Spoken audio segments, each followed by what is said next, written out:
Yeah. All right. Amen. Yeah, she got a hand in mine. Yeah, they don't wanna allow me hear. to wear the card. They go, oh. Yeah. Amen. All right, y'all. Good morning. Good morning. Praise the Lord. I'm so glad to be here this morning. Amen, As amen. you all know, sometimes I can't be here. Amen. This morning I am here, and All I right. thank God for that. Yes. So just for a few minutes this morning, and depends on how the Lord goes, how All right. He leads me. Our scripture today, if you all would stand with me, it is in John, the 19th chapter, and we're going to start at verse 25, and we're going to finish, we're going to read verse 25, 26, and 27. Y'all have it? Amen. Amen. You want to read this with me? Now there stood by the cross of Jesus. I can't hear you all. Amen. John 19, verse 25. Okay, Amen. I got it. All right. Ready? Amen. Now there stood by the cross of Jesus his mother and his mother's sister, Mary, the wife of Cleopas, and Mary Magdalene. When Jesus therefore saw his mother and the disciples standing by, whom he loved, he said unto his mother, Woman, behold thy son. Then he said to the disciple, Behold thy mother. And from that hour, that disciple took her unto his own home. All right, you all may be seated. Amen. So, I just thank God for that scripture. Today we're talking about relationship. Amen. Relationship. Relationships. Again, this is part 2. Amen. Because the last time I preached about relationship. So I think God trying to tell me God gave you something. that. Amen.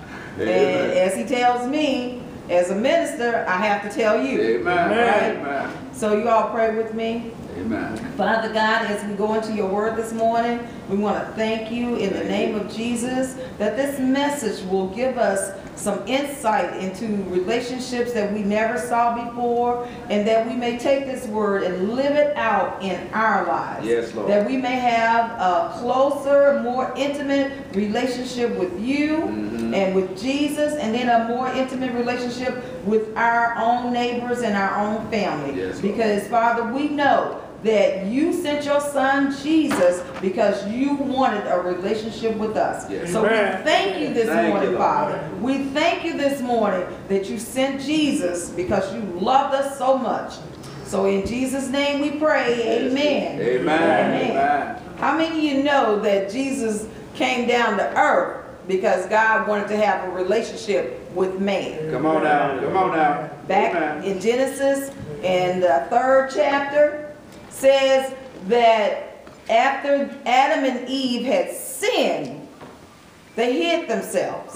After they had disobeyed God and ate from that fruit, they hid themselves. And then God came looking for them in the cool of the evening. All right. God came looking for them because he was used to talking, walking with them in the cool of the evening. All right. Now, that's relationship. Amen. When you can go to somebody and walk with them and talk with them at any time, that's relationship. Yes, yes. All So right. that relationship was broke.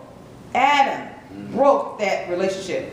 It was not Eve, it was not God, it was Adam. Because when Eve ate, did nothing happen. But when Adam ate that fruit, then everything happened because he disobeyed the rules of God. So then we see that throughout that time, man disobeyed, God redeemed.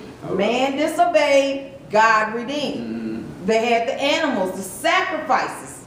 They sacrificed animals. Isaac was ready to be sacrificed. All right. And I heard a preacher just this morning say that Isaac must have been about 37 years old. But he agreed to get up there to be sacrificed, because if he about that old, 30-something years old, Abraham couldn't put him up there. All right. Now that he willingly did it. He had to willingly go. So here we are again. Jesus, and excuse me just a moment, Amen. because I'm a visual person. So I don't know about you, but sometimes I can see things a little bit better when you show me. All right. So we have a cross. This is a cross that I use sometime in my yard, just to symbolize. It's a rough piece of wood. That wood that Jesus was on, it wasn't smooth like this. It wasn't smooth. It wasn't smooth. But Jesus was on a cross. And they tell me, the study that I did on crucifixion said that crucifixion was one of the worst deaths a person could go through. It was humiliating, it was painful, and it lasted a long time. Well. So we think about the crucifixion, you might say, oh yeah, Jesus was on the cross. But if you took a hammer and, hold on, I brought a hammer. I mean, and we found some big nails. I don't know what I did with them. What you do with him? He was just trying to protect But if you had a big, they told me that it was spikes. Yeah. It wasn't just a big nail. It was a spike like on a railroad. And they put them in the wrist because the hand couldn't take the weight of the body. So you take a nail, a spike, and drive it through somebody's wrist. And then you lift that cross. They put them on the cross on the ground. And then they lifted them up. All right. On the cross, and then they stood them up. So you think about somebody, Pastor, could I just hammer your hand just a minute? No, ma'am. Not today. You don't want to feel the Not pain. today. We think about that, and they were nailing it in his wrist. Then they nailed one in his foot, in his feet. This after they done whipped him all night long. All night long. And his skin is hanging off his body. I want you to get this picture, because we don't think about it really. We don't. If you had seen anybody saw the Passion of the Christ, and they whipped him with a whip that had nails, glass, and bone in it. So every time they hit him, it pulled the skin. Yes. And then it was pulling muscle. And then it was just hanging off, he's bleeding. And then they still took him. After all that. And just think about that. And then there's a timeline that this is happening. Because they said it was about the 9th hour, right? Amen. So he's hanging up there. He's been beaten. He's hanging up there. And he's hanging up there. And they say with the crucifixion, when you're hanging up there on the cross, the weight of your hands, you're hanging like this. And after a while, you slump down. Yes. And then, because you're slinking down, your lungs get compressed and you can't breathe. So you push yourself back up on your knees, from your knees, and that puts more pain on your feet. And then the weight comes again and you go down again, and you're doing that and you're doing that. That's why they used to break. I can't even hold my arms up that long. But that's why they used to break the knees of the person on the cross. So he couldn't push himself up anymore. So then he suffocated. Because all this, you can't breathe. People with asthma know what that's like. People who had a heart attack know what that's like when you can't get a breath. So here's Jesus. Because of the love, what John 3:16 said. For God so loved the world that he gave his only begotten Son, so that whosoever believed in him shall not perish, but would have everlasting life. Okay. So Jesus, because of relationship, I want to say he got up on the cross because he didn't have to. All right. He could have not died, but he chose to die. Amen.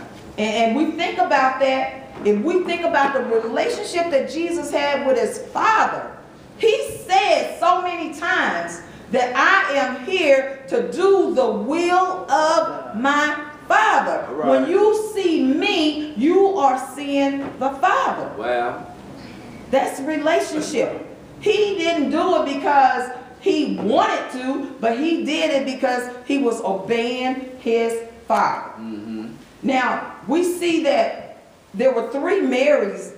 Mary was a very popular name back then. It was. Just like we have a time in our lives when names become very popular. You can tell when somebody's born because of what their name is, who the popular movie star was. Yeah. You got all these Seans and you got all these Tom Hanks and all these different names. But Mary was a popular name and it was a beloved name. So she's there at the foot of the cross looking up at her son. All right. This is the son that the angel told her she was going to have. Yes. That was born by the Holy Spirit, not with a man. All right. So she has raised this child. We have a little child here. You know, you got to nurture them. You got to care for them. You got to feed them. That's relationship. The mother has a different relationship with her child than the father. All right. The father is there, but he's there as the breadwinner and the caretaker of the house and bringing in things. The mother is there taking care of that child, making sure that child is fed, clothed, and warm, and nurturing that child. The mother is the first teacher. All right. So then, because of that relationship that a child has with their mother, different things happen throughout life that the mother can do some things and say some things to her child that the father can't say.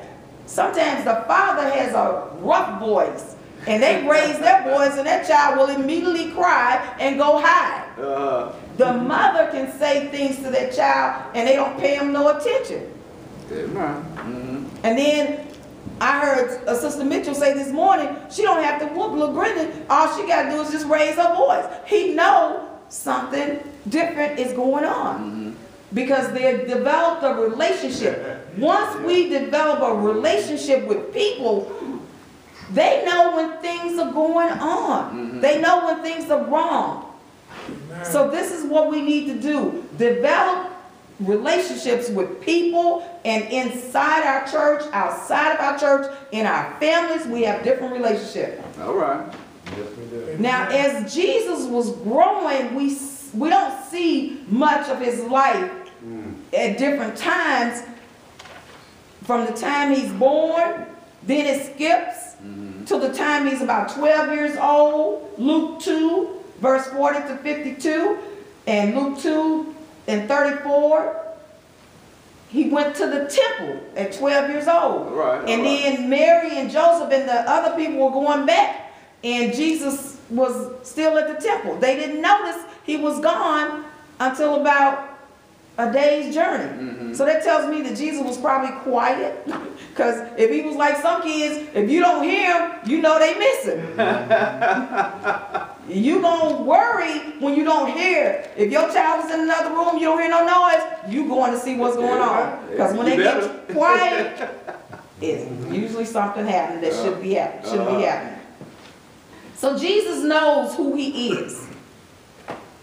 He was born a human, but he knew that he was the Son of God. He knew he had a job to do. Because he said to them in Luke 2, 40 and 52, and he said unto them after they came looking for him, how is it that you sought me? Was it not you know that I must be about my Father's business?